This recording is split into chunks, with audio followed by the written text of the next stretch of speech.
After you get your crawl space and or basement walls up, now is when you want to waterproof or damp proof those walls.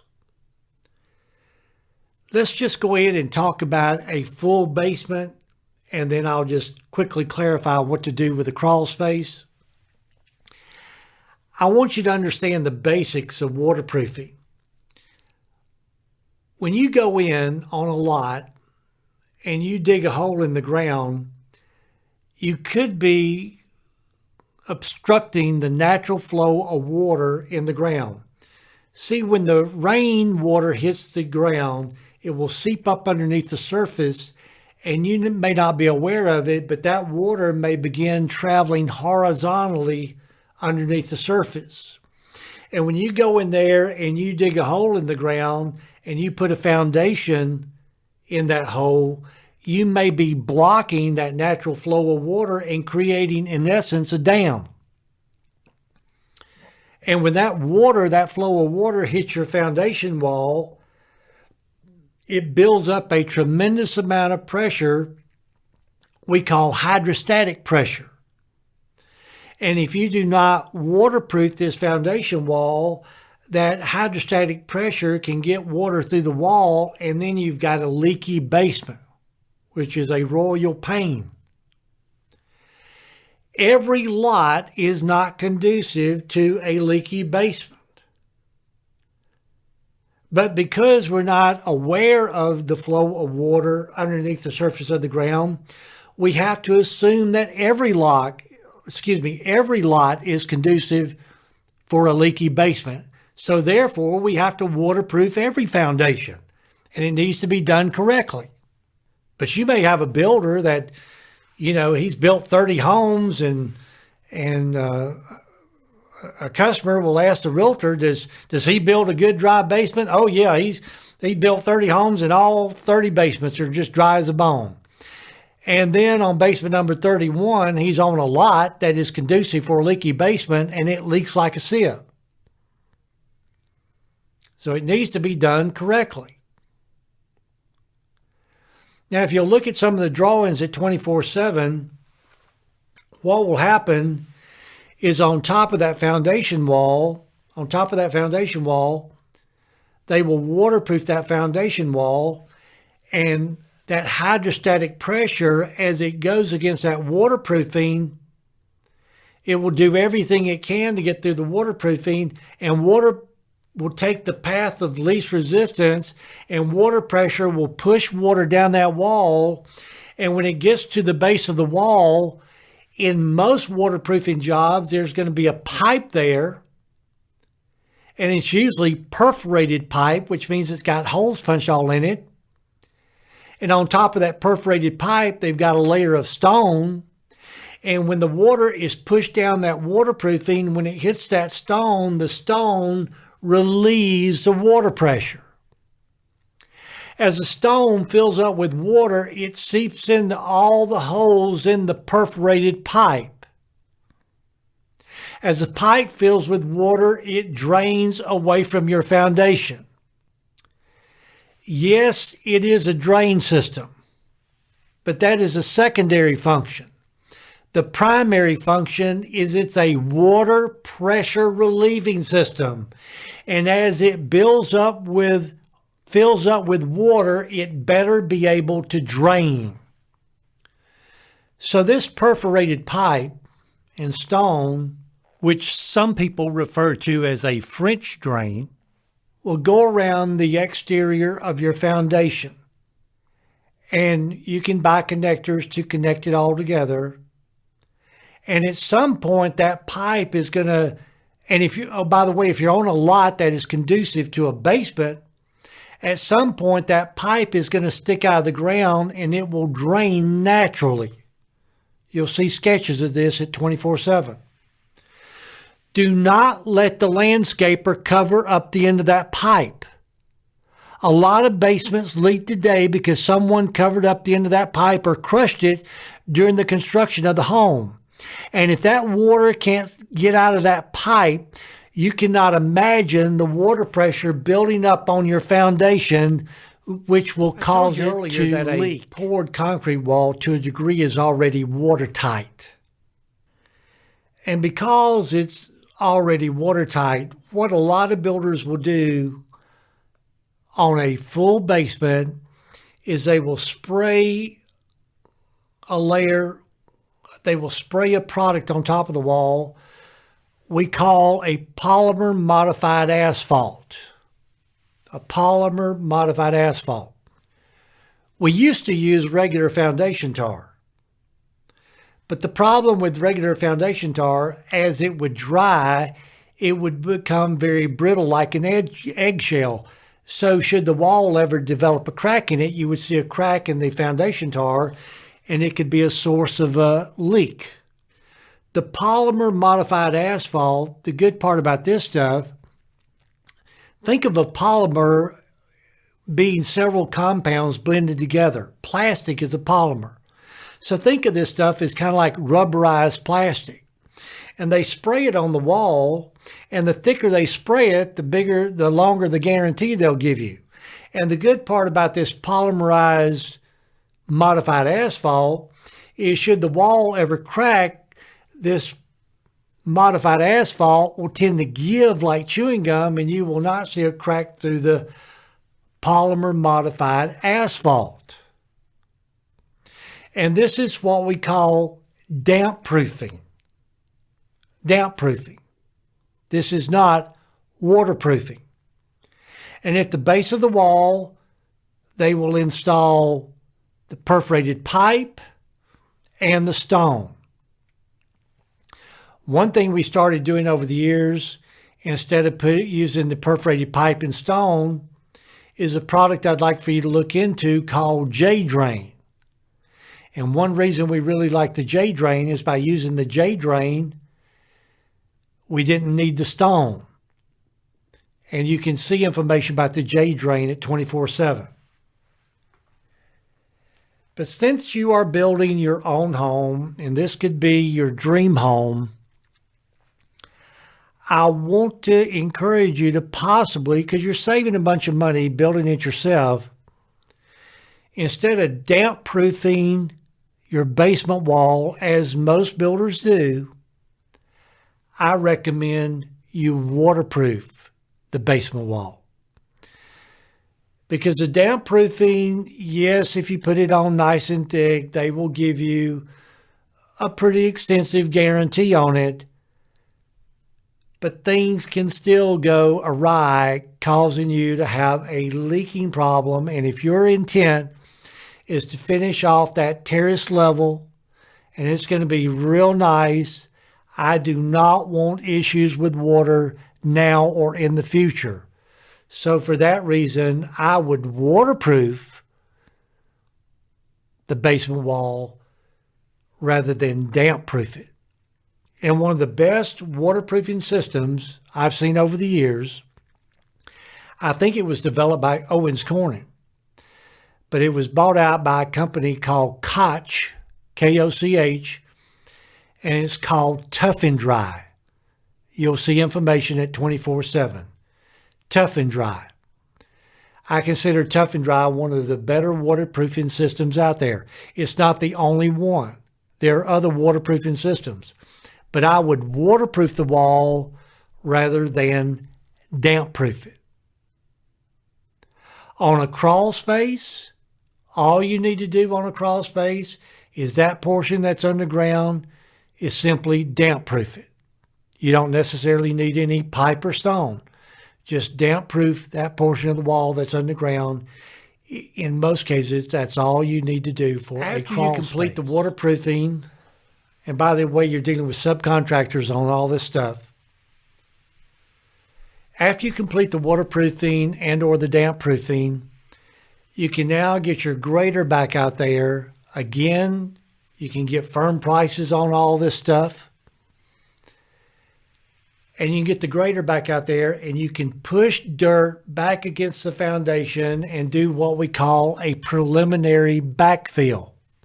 Now, concrete reaches about 75% of its strength in about 7 to 10 days, depending on the time of year that you're pouring it. as time goes on, even over years, concrete gets stronger and stronger. So I want you to wait on this preliminary backfill about 7 days in the summertime and about 10 days in the wintertime. Now, when they push dirt back against the foundation, they need to be very careful in doing this, because ideally you'd have the weight of the home sitting on the foundation before you push dirt against it.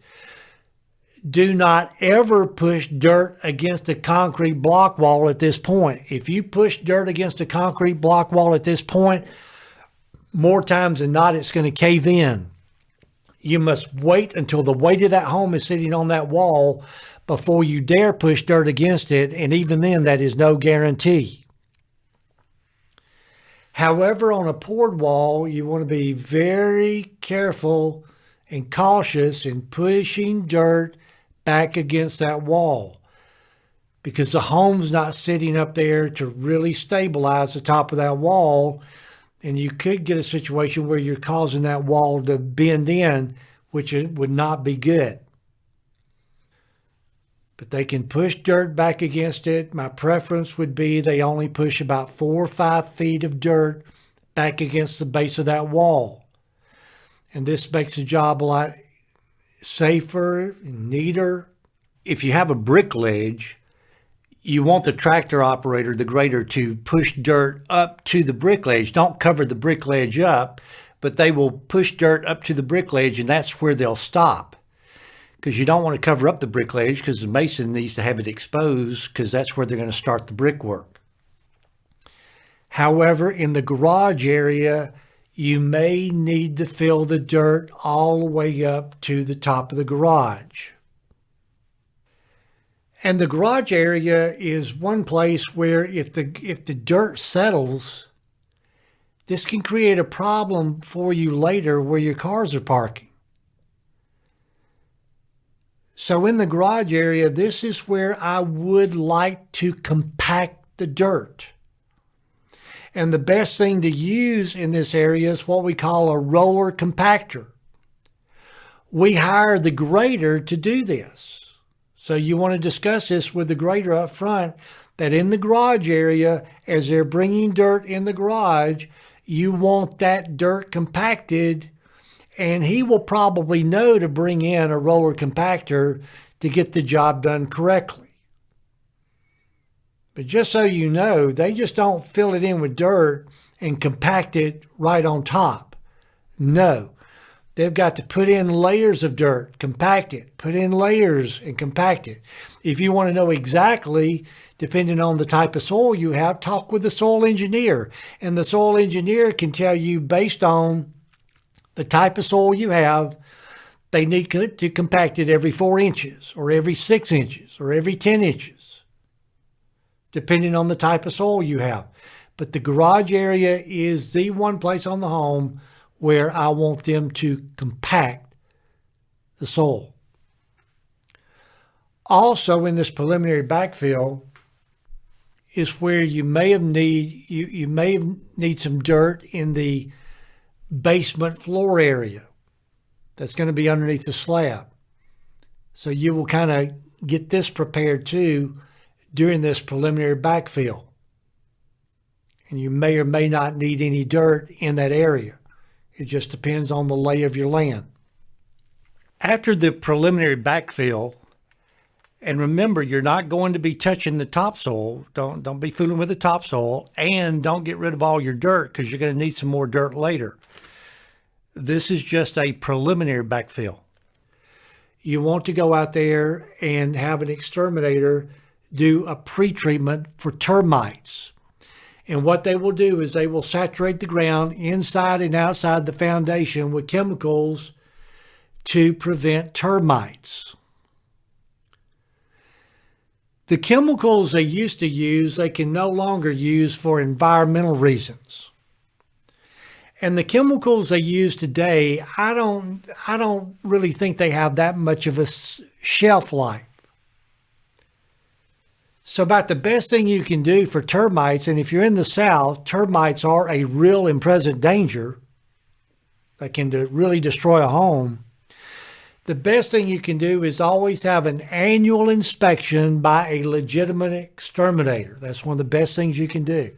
Also, on your termite protection, and your lender is going to require that you do this termite protection to get a permanent loan, and they'll get that certificate showing that the property has been treated for termites.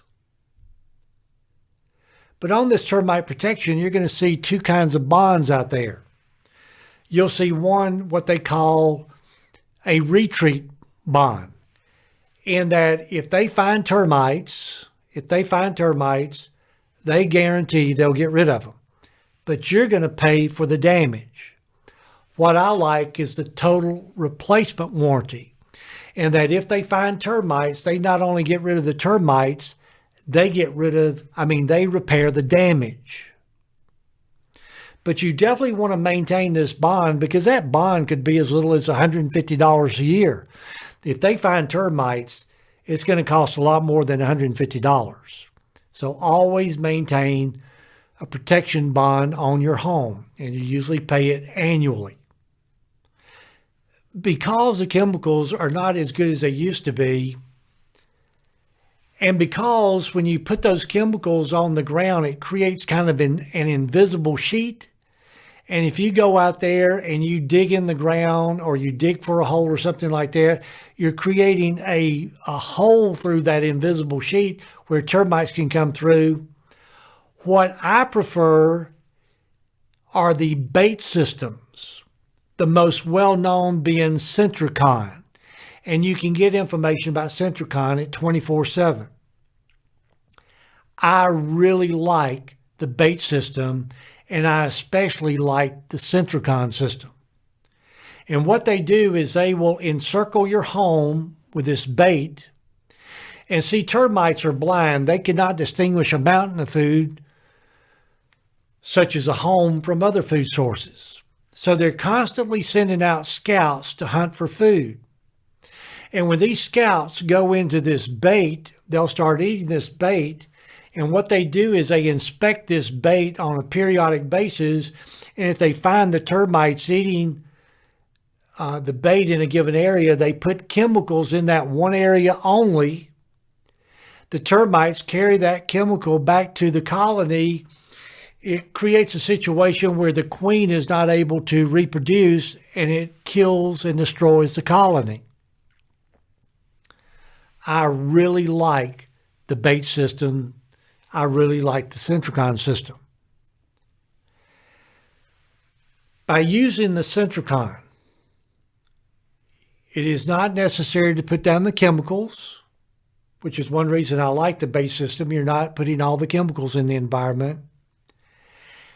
And if you will simply tell the lender you're putting down the bait system, they'll let everything continue to go forward, because you will not install the bait system until you've actually landscaped the home. At that time, you'll do the bait system, and you'll get your certificate that you have treated the home for termites. There are companies out there that have got systems, and I've noticed some of them will kind of poo-poo on Centricon, saying, oh, it's not all that good and everything. Well, they're just trying to sell their product. I personally think Centricon is a great system. Time will tell. But everything I can read and understand about it, I still think it's the way to go. Okay, next we're going to talk about building a slab, whether it be for your basement floor, or you may have a home that's going to be on a concrete floor, not a wooden floor. We call a slab. Regarding a basement floor, go ahead and do your basement floors now. I have seen in some building books, they'll tell you start framing the home and do the basement floor later. There is a little bit of logic in that, but don't do that. Do your basement floors now. Because if you picture yourself in a basement, if you start framing that home up there, and then you try and do the basement floor later, then you've got to wheelbarrow all the concrete in, or bring hoses and pump it in, and it's a real hassle. If you do the basement floor now, you can hang those chutes and hoses over the top of the wall. It makes it a lot easier, and it gives your framer a good platform to get started on. Anything that's going in that basement floor, you need to think about it before you pour the concrete. And I'll come back and I'll mention a few of these in just a few minutes. But just think. I want you to think. But again, I'll come back and list some of your basic slab in residential construction. Let me tell you how the basic slab is normally constructed. You can see graphics of this at 24/7 and photos. On top of your firm ground, you will put 4 inches of what we call number 57 stone. Now, this is a number 5 and a number 7 stone mixed together. If you recall, the smaller the number, the larger the stone. A number 4 is bigger than a number 5. A number 5 is bigger than a number 7. So you'll put down 4 inches of number 57 stone. In areas where the builder does not have easy access to stone, they'll use sand, which is okay. If you're building in an area like in Florida where the ground is already very sandy, they will not use anything, which is okay.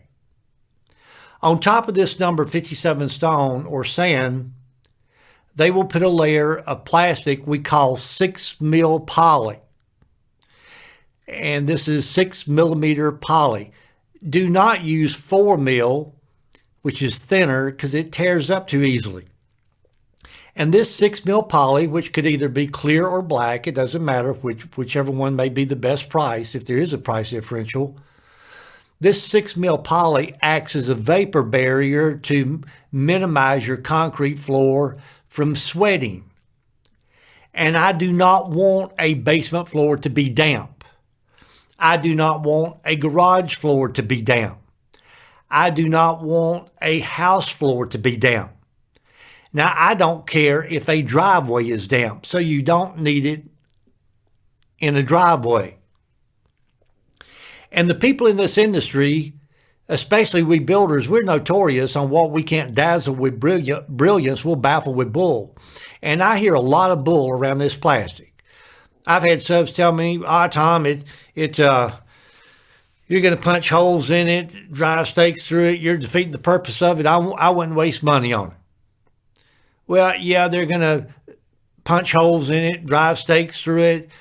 However, 99% of your concrete floor is still sealed. And because it doesn't cost that much, put the plastic down. On top of this plastic, you're going to put a layer. You can do several things, but what you see most builders do is they'll put down a layer of what we call 6x6, 10x10 rewire or welded wire mesh. It comes in a roll, and the reason they call it 6x6, 10x10 is because each square is 6 inches square, and they use a size wire called a 10 gauge wire. And they will put down this reinforcement wire.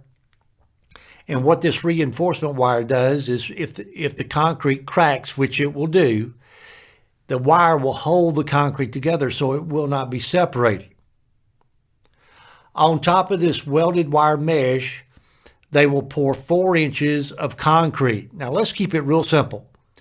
For all your concrete needs in residential construction, I recommend you specify a 3,000 pound or 3,000 PSI, which stands for pounds per square inch, concrete for everything. Now, if you're dealing with a structural engineer and they specify a stronger concrete mix, which is kind of rare in residential, of course you want to use that. But if you're not dealing with a structural, go ahead and specify 3,000 pound or 3,000 PSI concrete for everything. The rewire works a lot better being in the concrete than laying on the bottom of it. And this is where there's a little bit of a quality control problem in residential construction, in that they'll put that rewire down, and when they pour the concrete, they'll walk around with a hook or rake, and they pull that wire up in the concrete as they're pouring it, which is not a very exact science. But the wire works a lot better being in the concrete than laying on the bottom of it. So what I'll do if I'm using welded wire mesh is I'll take some solid concrete bricks. You can purchase solid concrete bricks. I'll bust them in half so I can get two pieces out of one brick. And about every 4 feet, I will put a piece of brick under that wire, just kind of lift it off the plastic as they pour the concrete.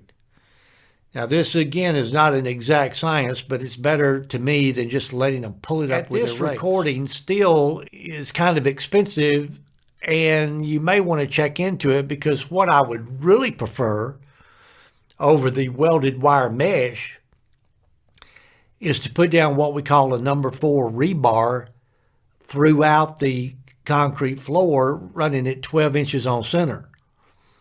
Now, your reinforcement rods are always designated number 4, number 5, number 6, and what that will be are the number of eighths. Like a number 4 is 4/8, which is also a 1/2 inch rebar. That's the diameter of the steel rod. A number 5 is 5/8. A number 6 is 6/8 or 3/4 inch rebar. Now, you could say I want, 1/2 inch rebars going 12 inches on center, both ways, and they'll know what you're talking about, but you'd sound more professional if you say you wanted 2 number 4s. Or if you wanted a number 4 rebar. That rebar is just a great way to go. However, because of the cost of it, most builders, including myself, at this recording, we will use the welded wire mesh instead of the rebar. One thing I got in the habit of doing, and I still have no problem with this, is we started using fiber mesh concrete. And the fiber mesh concrete looks like they put little pieces of fiber, like fiberglass, in the concrete. And the fiber mesh concrete holds the concrete together. I really like fiber mesh concrete. However, even though the fiber mesh concrete does a good job holding the concrete together, the concrete can still crack. So for that reason, I want, even if I'm going to use fiber mesh concrete, I still want the welded wire mesh in the concrete for like a basement floor or a house floor or garage floor. In the Atlanta area, there's a lot of builders that do not put stone underneath the concrete. And everything I can read and understand about concrete says you better put the stone, or in your case, it may be the sand, underneath the concrete for several reasons. Here's one big reason. Now, first of all, if you put the stone or sand underneath it, you can get the level of the ground pretty exact, so you're not wasting concrete, because concrete's, a little bit expensive. But the beauty of the stone or the sand underneath the concrete is dew comes out of the ground. Do you realize that? Dew comes out of the ground and falls back to earth. The hydrostatic pressure of water seeping up out of the ground can crack your concrete floors if you don't have that stone there or sand to relieve that pressure. So I disagree with these builders. You better put the stone or sand underneath your concrete. And we're not talking about that much money in the scheme of things. If you're going to build a home with a concrete floor, not a wooden floor, we simply call this a slab. You can look at 24/7 to see some of the designs for slab construction. The 3 major designs that you see for a concrete slab will be what we call a stem wall slab, a floating slab, and a monolithic slab. Now, the floating slab in our area, I have never seen anyone in residential build the floating slab. We either do the stem wall slab or we do the monolithic. And let me just talk about those two. Now, the stem wall slab, you'll dig a trench in the ground. You'll pour concrete in the trench, and this will become the footing. Again, you can see sketches of this and photos at 24/7. On top of this footing, they'll build a wall. They could build it out of concrete block. And then after they build this wall up, then they'll put down the stone, the poly, the wire mesh and the concrete, and we call this a stem wall slab. Now, the other type of slab is what we call a monolithic slab. They will dig a trench in the ground, they'll put a form board beside this trench, and they'll put down the stone, the poly, the welded wire mesh, and the concrete, and they'll pour the footing, the side, the slab in one continuous pour, and that's why it's called a monolithic slab, because it's one continuous pour. If you're building a home on a slab, the monolithic slab is significantly cheaper to build than the side support slab. So in our area, if I do a slab, I'd normally go monolithic to save money. Now, for you students that live up north where it gets extremely cold, there may be regulations in your area against a monolithic slab, and you would therefore be forced to go with a stem wall slab. So you need to find out what is true for your area. And these slabs, because they're sitting on the ground, we refer to them as ground-supported slabs. You know, if you go into a commercial building and you have the second floor of a building, that may be a concrete floor, but it is supported by a steel pan. Those are not ground-supported slabs. These slabs I'm talking about are ground-supported slabs. One thing I want to mention about your footing, whether it be for your crawl space, full basement, or even these slabs, the bottom of the footing should always go below the frost line. If it does not go below the frost line and the ground freezes, it could lift your entire home and create a major problem. And your building inspector in your area should be able to tell you how deep you need to be in order to be below the frost line. I know in the Atlanta area, we need to be at least 12 inches in the ground. The further north you go, they'll go 48 inches in the ground. Your building inspector should be able to tell you how deep you need to be. And if you're having inspections, they're going to catch that during the inspection if it's not deep enough. Okay, let me just go ahead and point out several details about the slab. Again, please refer to 24/7. See the graphics, see the photos to understand what I'm saying if you're very new to this industry. Let's jump back to a basement floor for your terrace level. You're going to form the walls up, and the walls are going to be in place before you actually go in and pour the concrete floor for the slab. Again, you'll have your 4 inches of stone, your poly, your wire mesh, and 4 inches of concrete. Where the concrete butts up to the foundation wall, I want you to put a product there called an expansion joint. And you can buy expansion joint material. It's very inexpensive. And they will run the expansion joint around the perimeter and the concrete butts up to it.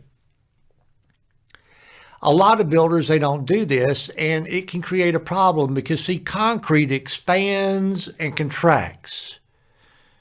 It expands and contracts. And if you don't have this expansion joint around the perimeter, things can crawl out of that little joint. Radon gas will come up at night and kill you, stuff like this. So put that expansion joint around the perimeter, and they will pour the concrete up to this expansion joint. And it's very inexpensive. Again, you'll see photos and graphics of this at 24/7. Another thing on all of your slabs is if you're going to, like in the basement, go ahead and design the layout for the basement as I recommended on where your rooms are going to be, and you're going to build walls in these areas, and these are going to become load-bearing walls because there's a chance you don't know exactly which of those walls are load-bearing. What I want you to do is put a footing. What you're doing is you're digging out and putting, and the subcontractor will know what you're talking about. But under these walls, where these walls are located, they will thicken the concrete underneath there, which we call a load-bearing footing. so you will support any weight that's going to be sitting on that wall in the future. So to just make it easy and so you don't miss anything, just go ahead and put a footing under all of your walls where you're going to lay them out. This is also true if you're going to build a home with a concrete floor, not a wooden floor. You'll put footings under your walls that will cover any load-bearing walls. For your slabs, whether it be a basement floor or a house floor, you want to think about things that you're going to want in that slab. For example, in the basement area, if you're going to have some kind of family room, you may want to position your furniture in the center of that room, and you don't want to drape a lamp cord over to a sidewall so you're not tripping over the cord. You may want to have a plug-in outlet in the floor. Well, if you want that plug-in outlet in the floor, you've got to get the pipe in the floor now for that outlet.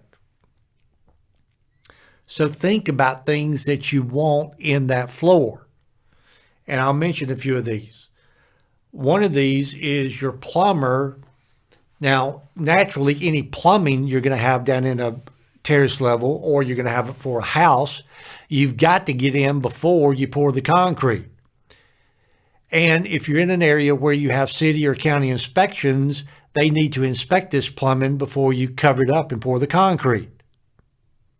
I will tell you on the plumbing, it is very, very important that you or someone get out there and you better check that plumbing to make sure it's in the right location, that a toilet is where a toilet should be, not in the center of a bedroom, that a water line will hit the center of a wall, not come up in the center of a hallway. And let me tell you, a law of the universe like gravity is every single time you don't check these pipes, they are wrong. And then you got to get out there with a concrete saw. You got to cut a chunk of concrete out of the slab, move the pipe, and patch the concrete. A real hassle. So it's very important that you check all these pipes now.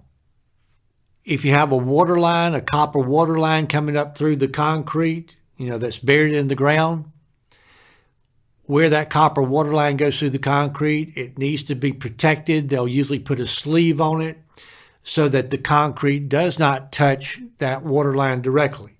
Not only is there a chemical reaction there, but as the water goes through that pipe, it can cause it to just kind of vibrate a little bit or move slightly, and over time that could create a leak situation. But your plumber should know this. If you have an inspection department, they should know this, but I just want you to be aware of it. Where you have a mechanical room on this concrete floor, you may want to tell the plumber to put a drain in that mechanical room so that any condensation line coming from your heating and air system, you can connect to that drain, and tell the plumber what your intent is, and they'll be able to set it up so it works out just right for you. And in a mechanical room, you may want to put a drain in the floor, especially if it's a terrace level that you will finish off with hardwood flooring and it's going to be as nice as the rest of the home. If you ever have a water heater to burst or some kind of issue with water leaking or a condensation line on the heating and air system leaking, you do not want it to flood into the rest of that area and create major havoc, especially on hardwood flooring. So just for a safety precaution, you may want to put a drain in the mechanical room. Now, if you put a drain, for example, in the mechanical room, some of your plumbers, they're just going at full speed. They want to come in and turn up a drain pipe, and they'll tell you, go ahead and pour the concrete, and after you pour the concrete, we'll come back and cut that pipe off and put the drain on it. No problem. Well, don't do that, because what happens when they pour the concrete, that concrete will tend to kind of inch up that pipe a little bit. And then when they come in there and they cut it off and put the drain on it, you never have any trouble seeing the drain if there's water there, because the water runs away from the pipe. You tell the plumber, no, you want them to cut that pipe off, go ahead and attach the drain to it, and make sure it's below the level of the floor, so that when they finish the concrete, you've got a positive flow. You may need to get with your electrician to go ahead and handle any plug-in outlets you want in that concrete floor, because they're going to have to go ahead and install this conduit to get that plug-in outlet in the location where you desire to have it. You may have to get with your heating and air system. For example, if you're going to have a cooking area or a kitchen in the terrace level, or if you're building a home with a concrete floor in the kitchen, let's say on the island, for example, you've got a downdraft cooktop like a Gen Air. Well, that Gen Air is going to have a vent that goes down into the floor. Now, on a wooden floor, this is no major issue. It can be handled with ease. But on a concrete floor, you have got to install that vent in the concrete in the ground before they pour that concrete. And this is a very heavy duty vent. They just don't throw any simple little piece of pipe up there. So you need to have specifications for that cooktop on how large that vent should be. This normally, if you have an inspection department, they will inspect this. But the big thing is you've got to check and recheck and triple check to make sure that vent is in the right location. And they can do this, but it takes a lot of, checking, at least 2 or 3 times to make sure it's in the right location, so that when they pour that concrete, there's not going to be any issues on that pipe being in the correct location. In commercial work, and I can see where at times in residential work, when you have a vent pipe like I'm discussing, we may block out a large area in the concrete because it's maybe hard at this stage to determine exactly where the kitchen cabinet is going to be. And so we may block out an area. It could be as little as like 4 feet by 4 feet. And we will block that out and not pour concrete in that area. And then after all the walls are framed up, then we can get exactly where that cabinet is going to be. And then they can go ahead and get that pipe exactly where it needs to go, so there's not any issues on this. Now, just to explain this a little further, they will install the pipe. It's just that there may be a 4 feet by 4 foot square area where we did not pour the concrete, so they can do some adjusting to the pipe to get it exactly where it needs to be, and then we'll patch the concrete in that area. If you're going with any kind of stained flooring, stained concrete, you may not want to do that, because that patch is going to stick out like a sore thumb if that concrete is going to remain exposed. So you may have to go to the extra effort of getting that pipe exactly where it needs to be before you pour any of the concrete. A little side note, since we're talking about pouring concrete, that I'll just mention real quick, is when they deliver concrete and they start rolling it off the truck, it may be too thick and it's hard for them to work with. And so what they like to do is they like to add water to it.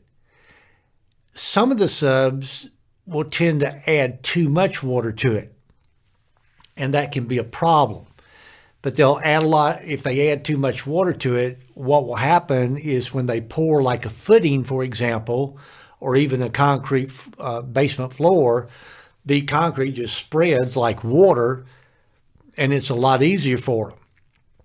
The problem, if you put too much water in concrete, the aggregate in the concrete will settle to the bottom, and it will create a weak pour or a weak batch of concrete.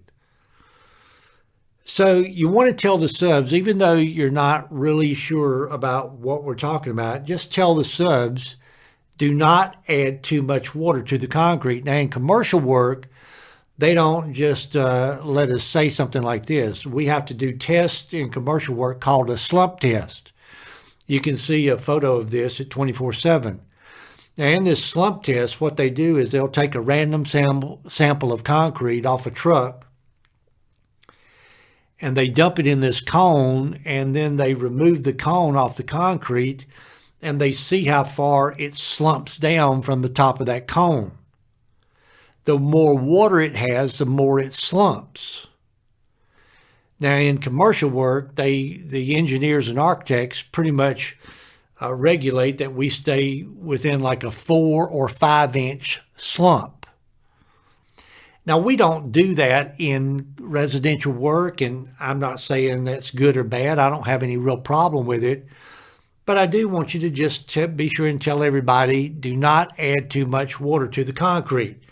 And they're not sure what you do or do not know, so they know what you're talking about. If I can give you an analogy, if this can be of some help to some of you, concrete, you don't want it too soupy. If you're a Southerner, this is a great analogy. Concrete looks like a good bowl of grits. And you know what I mean by a good bowl of grits, the consistency of grit. I guess if you're up north, it'd be like a good bowl of cream of wheat is the consistency of concrete. If it gets soupier than that, then it's just got a little too much water in it. And you just want to ride herd on them. And the fact that you even say that, you are way ahead of the game, because many builders are not even on the job site to see them pour the concrete. After you get all these pipes in place, after you get the stone in place or sand, if that's what you're using, if you're going with the chemical treatments for termites, now is the time you want to do the chemical treatment for termites. If you're going with a bait system like Centricon, you're not going to need to do the chemical treatments. But if you are going to go with the chemicals, then you need to get in and have them treat the ground underneath the concrete floor at this point before you put the plastic on top of the stone or the sand. If you have plumbing, you need to get your plumbing inspection done actually before you even put the stone down. So they'll install all these pipings and you'll get these inspections prior to putting down the stone and setting up the slab. After you get any kind of plumbing inspection, and they'll also be checking any lines for heating and air, possibly any lines for the electrical conduit, then you'll finish setting up the slab with the stone, the poly, the wire mesh, and in many areas you're going to be required to get an inspection of the slab after you set it up. Once you pass this inspection, you can go ahead and pour the concrete for the slabs. A few things I want to mention here is on your concrete slabs, like a basement or a garage slab or a house slab, you want a smooth, slick finish on the slab.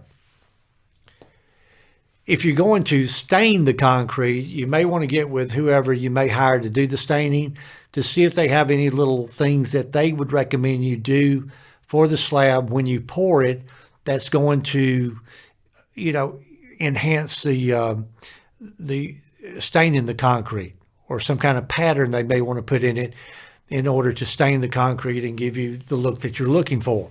So check with those people so that you'll know anything you need to know at this point.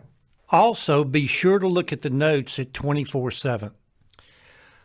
Another couple of things on the concrete slabs is that in your garage, I recommend that you have a fall to the slab in the garage. And what we normally do is we'll have it slope a 1/4 inch to the foot. So for every horizontal foot, it will drop 1/4 of an inch. And what we normally do in the garage floor is we will have it fall from the back of the garage to the door so that any water that gets in the garage will flow to the garage door. I have built some homes where the owner insisted on putting a drain in the garage. In that case, we would have the garage is pretty level, and then we would have it sloping to a drain in the center of the garage. I'm not wild about a drain in the garage, but if that's what you want, so be it. That's not a normal situation that you'll see. And so if you're going to go with the more normal route, I would recommend you make sure they have a fall from the back of the garage to the door so that any water will go to the garage door. A lot of builders have gotten into the habit of where the garage door is, they will create a lip in the concrete where the door sits down in that lip. And when we first started doing that, it seemed like a nice idea at the time. But I have found from experience that lip just creates a problem because, first of all, if you don't have it exactly where the door is going to be, it could create a problem for the installation of the garage door. And it's going to be a situation where any wind will blow leaves and trash and debris, and it'll be caught in that lip, and it's just a trash catcher. And the reason the builders would do that is they would pour the garage floor level, and they'd put the lip there at the garage door so that you didn't have to worry about water, blowing underneath the door into the garage. If you have a fall in the garage from the back to the door, you're not going to have to worry about that. And I'd just soon do that and not fool with that lip. Concrete slabs, you need to install what we call control joints. You will see later in the program what I mean by a control joint, but you need to install a control joint at least every 12 to 15 feet in a concrete floor. And what I mean is you don't want to go any further than 12 to 15 feet before you have another control joint in the concrete, because that concrete is going to crack. And what will happen when you install the control joint, it will control this cracking. When it cracks, it will normally, in most cases, not always, it will crack at the control joint and maintain the good look of your concrete floor. So you should have a control joint at least every 12 to 15 feet in your concrete floors. This includes the basement, the garage, a house floor, anything. If you're going to leave the concrete exposed, a lot of times we'll position this control joint under, let's say, a wall, possibly to cover it up, but not necessarily. If they forget to install the control joint, which they'll do by hand, again, you'll see this later. If they forget to install the control joint by hand, they can come back later and they can cut these control joints in the concrete with a concrete saw, which is how we normally do it in commercial work. So just make sure you have that understanding up front with the concrete stuff, that you want these control joints. And if they forget to put them in, they're going to have to come back at their expense and cut them in with a saw. I don't care how they do it, just so they get it in. But don't surprise them with this.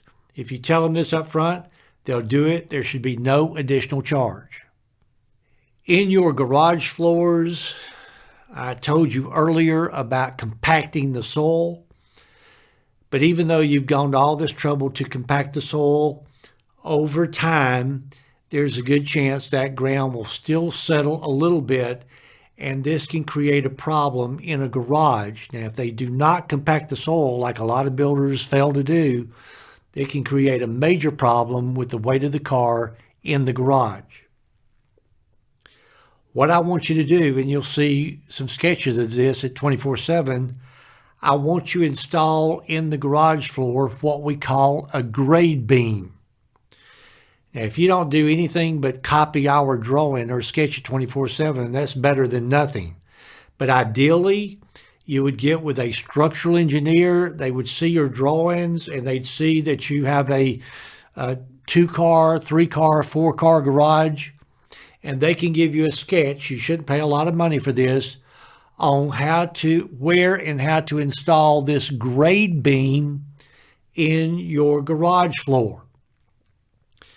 And what a grade beam, it's simply a beam that you're building out of concrete, but instead of it being up in the air supporting a second floor or something like this, it's in the ground supporting your garage floor.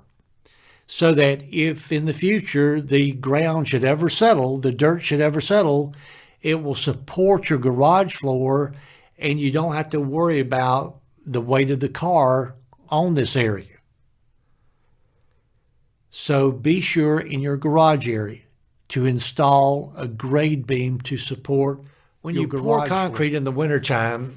You've got to be very careful about it freezing before it sets up. If it freezes, if the water freezes in it before it sets up, this can create a problem. In the South, what we'll do, because during the day it will be above freezing, at night it drops below freezing, during the day above freezing, night it drops below freezing. What we do in the South is we will add calcium chloride to the concrete in the wintertime. Now, some of your subs will think the calcium chloride acts as an antifreeze. No, it does not act as an antifreeze. What it does, it speeds up the curing process so the concrete will set up before it drops below freezing that night. Now, ideally, you won't pour concrete until it's about 40 degrees and rising. And once it's 40 degrees and getting warmer, that's when you'll pour concrete. But I mean, provided the ground's not rock solid frozen, you'll pour concrete, and the calcium chloride will speed up the curing process so it will set up before it drops below freezing the next night or that night. You can check with your concrete suppliers. You can check with your concrete finisher, and you can get some ideas on what to do about stuff like this so that you're not going to have any issues. There are several things that can be done to concrete. You can check with your supplier and just kind of pick their brain for your area, and they will give you their suggestions based on their experience, because they don't want any problem with their products also. By the way, on all this concrete work, you may be either dealing with a subcontractor that's going to furnish labor and material, or it may be a situation it's a lot cheaper if you hire labor and you furnish all the material. So you'll just have to make that decision or call yourself. But we go both ways. Sometimes we hire the concrete finishers labor, we furnish everything, and sometimes we hire them as a subcontractor and they furnish everything. In the summertime, you've got to be cautious of the water evaporating out of the concrete too quickly, especially on a hot, dry, windy day in the summertime. It used to be builders would cover up the concrete, or concrete finishers would cover it up with straw, or they may take a garden hose and just kind of, spray the concrete with a light mist until the concrete sets up. What most subs will do now in the summertime, but you want to be aware of this needing to be done, is on those hot, dry, windy days in the summer, what they'll do is they'll spray a concrete sealer on top of the concrete. That's what we primarily do in commercial work. And what that is going to do is going to seal the moisture in there so it will not evaporate out too quickly, which can create a problem for you. After the concrete sets up, the concrete finisher will get back in there and they'll strip all the forms. They'll strip all the forms. A lot of people mess up. They'll finish the concrete and the concrete sub wants to be paid, and they'll pay the concrete sub, and then all of a sudden they realize this concrete sub is gone and they haven't stripped the forms out, which is a problem. So it's a contingency on being paid that after they finish, they got to strip all the forms and they'll throw all this scrap in the container that's on the job site. After they do this, they can get their final payment. If you're building a home with a concrete floor, not a wooden floor, we call it a slab, after they finish this slab, you will have your surveyor go out there and they will draw the location of the slab on the survey. And this will be the foundation survey that we talked about with the other foundations. Now that I think about it, you may want to get this foundation survey completed before you completely pay the concrete finisher to make sure the home is the correct length, width, and that the top of that slab is plus or minus 1 inch in level. Doesn't have to be perfect, but it needs to be plus or minus a half inch in level, not 1 inch.